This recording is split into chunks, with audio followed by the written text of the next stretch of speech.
2021 2026 இதுவரையிலும் 1417 கோடி ரூபாய்க்காக இங்க திட்டங்கள் தீட்டப்பட்டிருக்கிறது. இவ்வளவும் அதிமுக ஆட்சி நடைபெற்றது.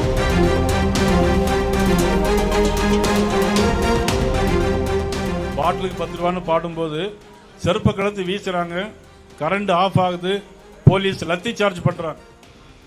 இப்படி போட்டா பொதுமக்கள் எப்படி அங்கே நிற்க முடியும்? தள்ளு முழுல 41 பேர் இறந்து போறாங்க. இவ்வளவு ஒரு மோசமான ஆட்சி. ஆனால் ஒரு ஆட்சி நல்ல முறையில் தமிழகத்தில் நடைபெற வேண்டும் என்று சொன்னால் மத்திய அரசுடைய உதவியின் மூலமாகத்தான் முடியும். ஆனால் அண்ணன் எடப்பாடியார் அவர்கள் முதலமைச்சராக இருக்கும் போது பிரதம அமைச்சரிடம் இருந்து 40,000 கோடி ரூபாய் சாலைகளுக்கு மட்டுமே வாங்கி வந்தார்.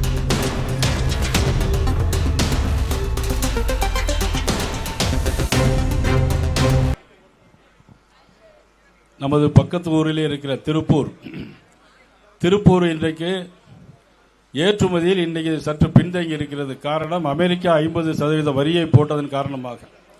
ஆனால் அதற்கு முன்னாடி திருப்பூர் ஆடைகளை முன்னேற்றுவதற்கும் ஏற்றுமதி செய்வதற்கும் வங்கதேசத்திலிருந்து தரைவழி ஆடை இறக்குமதி செய்வதற்கு தடை விதித்தன் மூலம் இறக்குமதி 5 ஆண்டுகளுக்கு பிறகு 30,000 கோடி ரூபாய் விற்பனை அதிகமானது.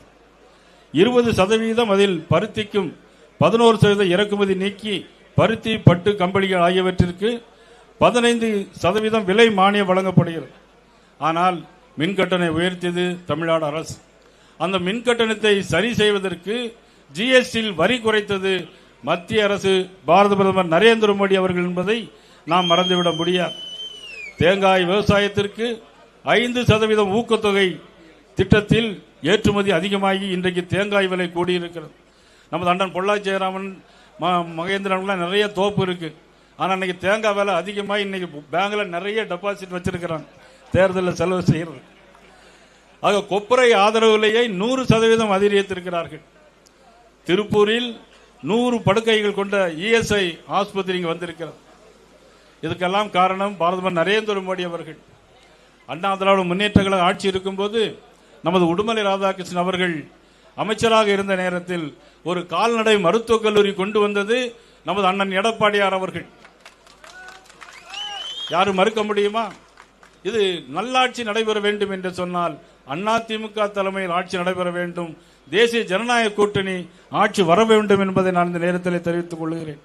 அது மட்டுமா, 48 கோடி ரூபாய்க்கு ஒரு பெரிய பேருந்து நிலையமும் வணிக வளாகமையும் இந்த உடுமலை பேட்டையிலே கட்டி கொடுத்தது நமது உடுமலை ராதாகிருஷ்ணன் அவர்களும் அண்ணன் எடப்பாடியார் என்பதை நாம் மறந்துவிட முடியாது.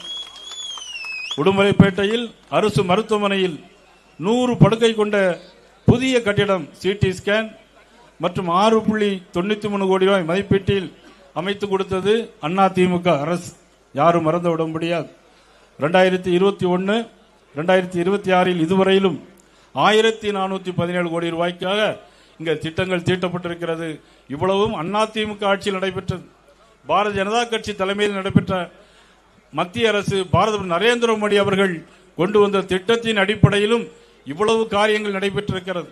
ஆனால் இன்றைக்கு பெண்களுக்கு பாதுகாப்பு இல்லை. ஆனால் பெண்களுக்கு பாதுகாப்பான இடம் கொங்கு மண்டலம் என்று ஒரு பெயர் இருந்தது. கோவை மருத்துவமனையில் 2-3 தினங்களுக்கு முன்னாக ஒரு ஆணும் பெண்ணும் தனியாக பேசியிருக்கிற சூழ்நிலையில் அந்த ஆணை அறிவாளால் வெட்டிவிட்டு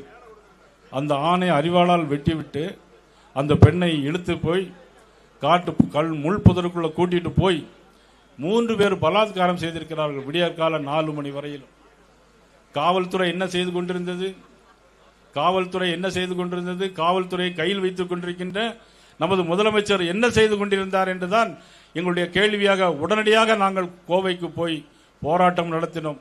ஆனால் இன்றைக்கு சட்டம் ஒழுங்கு கெட்டுவிட்டது, கஞ்சா போதைப் பொருளுக்கு அதிகமாகிவிட்டது. பல்லடத்தில் 3 பேரை வெட்டி கொள்கிறார்கள். ஆனால் தோப்பில் உடுமலைப்பேட்டையை தொட்டு எடுத்திருக்கிற தோட்டங்களில் தினசரி படுகொலைகள். இந்த பகுதியில் உள்ள மக்கள் அனைவரும் தோட்டத்திலே போய் தங்குவார்கள். இப்பொழுது யாரும் தோட்டத்திற்கு போவதற்கே பயப்படுகிறார்கள். காரணம், திமுக ஆட்சி, சட்டத்தின் ஆட்சி இல்லை, நடைபெறவில்லை. காவல்துறையை கையில் வச்சிருக்க முதலமைச்சர் அதை கண்டுகொள்ளவும் இல்லை. ஆனால் தொடர்ந்து கொலைகள் நடந்து கொண்டிருந்தது. ஆனால் பேருக்கு 2 பேரை பிடிச்சு கேஸ் போட்டாங்க. அது பிறகு முருகானந்தம் எல்லாரும் போய் ஆர்ப்பாட்டம் பண்ண பிறகு அதுக்கு பிறகு 4 பேரை பிடிச்சாங்க. ஏற்கனவே அக்யூஸ்ட் உள்ள இருக்கான்னு சொல்லி அந்த கேஸை முடிச்சாங்க. இன்னொரு கேஸுக்கு போகும்போது ஆக அவனை பிடிக்கும் போது அவன் சொல்றான் 17 கொலைகளை நாங்கள் தான் பண்ணோம் அப்படிங்கிறான். அப்போ ஜெயிலுக்குள்ள இருக்கிற குற்றவாளி உண்மையான குற்றவாளியா இல்லையா என்பதுதான் கேள்வி. இதைத்தான் கோயம்புத்தூர் நடந்த சம்பவத்திற்கும் உடனடியாக 3 பேரை சுட்டிருக்காங்க. காலில் 3 பேரை சுட்டிருக்காங்க. உண்மையான குற்றவாளியா இல்லையா என்பது தெரியாது.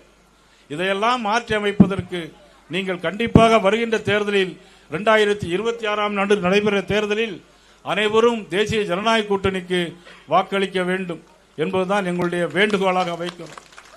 கரூரில் ஒரு சம்பவம். கரூரில் 41 பேர் படுகொலை. கரூரிலே 41 பேர் இறந்து போனார்கள். தமிழக வெற்றி கழகத்தினுடைய தலைவர் அங்கே வருகிறார். வண்டியிலே வரும்போது மைக்கை எடுத்துக்கொண்டு பாடுகிறார். பாட்டிலுக்கு 10 ரூபா, பாட்டிலுக்கு 10 ரூபான்னு பாடுறார்.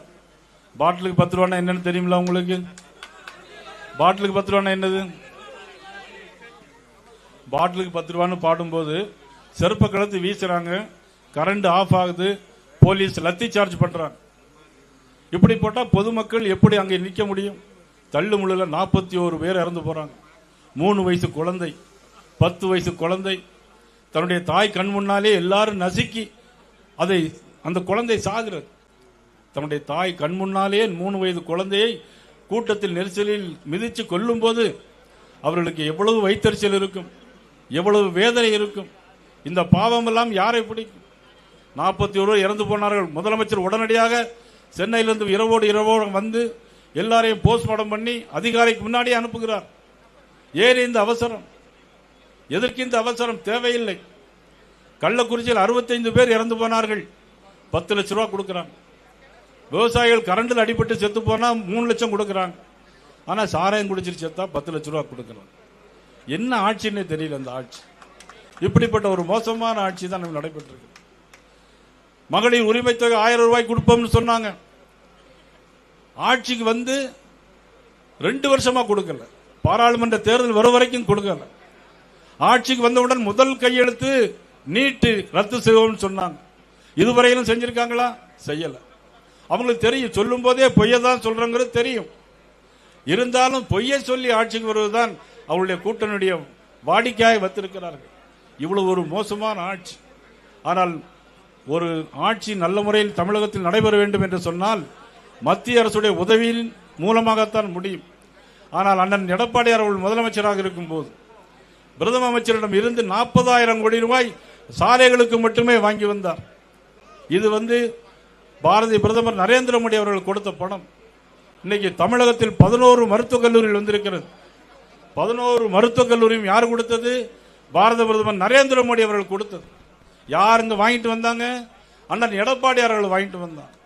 ஆக மத்திய அரசு மாநில அரசு உறவு நன்றாக இருந்தால்தான் மத்திய அரசுடைய நிதி இங்க வரும். அதற்கு பதிலாக மத்திய அரசோடு மோதல் போக்கு வைத்திருந்தால் நிதியும் வராது, மக்களுக்கு நன்மையும் கிடைக்காது. இன்னைக்கு சார் அப்படிங்கிற ஒரு விஷயம் ஓடிக்கிட்டே இருக்கு. சார் அப்படின்னா ஸ்பெஷல் இன்டென்சிவ் ரோல். அதாவது வாக்காளர்கள் இப்பொழுது புதிய வாக்காளர்களை தேர்ந்தெடுப்பது. ஏற்கனவே இருந்த வாக்காளர்களை தேர்ந்தெடுப்பதற்காக ஒரு சார். ஆனா இன்னைக்கு அதற்கு அனைத்து கட்சி கூட்டம் போட்டு இன்னைக்கு அதற்கு கோர்ட்ல போய் கேஸ் போடணும் அப்படிங்கிறாங்க. ஏன்னா குளத்தூர் தொகுதியிலேயே 9,000 வாக்கு போலி வாக்காளர்கள் சேர்த்து வச்சிருக்காங்க. ஒவ்வொரு திமுக அமைச்சர்கள் தொகுதியிலையும் போலி வாக்காளர்கள் நிறைய சேர்த்து வச்சிருக்காங்க. அதையெல்லாம் இன்னைக்கு கண்டுபிடிப்போம் என்று சொல்லி அவர்கள் கோர்ட்டுக்கு போறோம், அனைத்து கட்சி கூட்டம் போடுறோம் அப்படின்லாம் சொல்லிட்டு இருக்கிறாங்க. இதையெல்லாம் மாற்றி அமைக்க வேண்டும். அவர்களுக்கெல்லாம் ஒரே சிந்தனை, மக்கள் மீது அக்கறை இல்லை. ஒரே சிந்தனை, துணை முதலமைச்சராக இருக்கக்கூடிய உதயநிதி ஸ்டாலின் அவர்களை முதலமைச்சராக்க வேண்டும், அதற்காக எப்படியாவது கூட்டணியை சரிபார்க்க வேண்டும் என்று சொல்லிக் கொண்டிருக்கிறார்கள். இன்னொரு கட்சி தலைவர் சொல்கிறார், நான் எங்களுக்கும் திமுகவும் தான் போட்டி அப்படின்னு சொல்றார். ஆனா உண்மையிலே இன்றைக்கு பாரத பிரதமர் நரேந்திர மோடி அவருடைய தலைமையிலும் தமிழகத்தில் அண்ணன் எடப்பாடியார் அவருடைய தலைமையிலும் நிச்சயமாக தேசிய ஜனநாயக கூட்டணி ஆட்சியை பிடிக்கும், வெல்லும் என்பதை நேரத்தில் சொல்லி எங்களுக்கு வேண்டும் மோடி, தமிழகத்திலும் எடப்பாடி என்று சொல்லி வாய்ப்புக்கு நன்றி கூறி விடைபெறுகிறேன். நன்றி, வணக்கம்.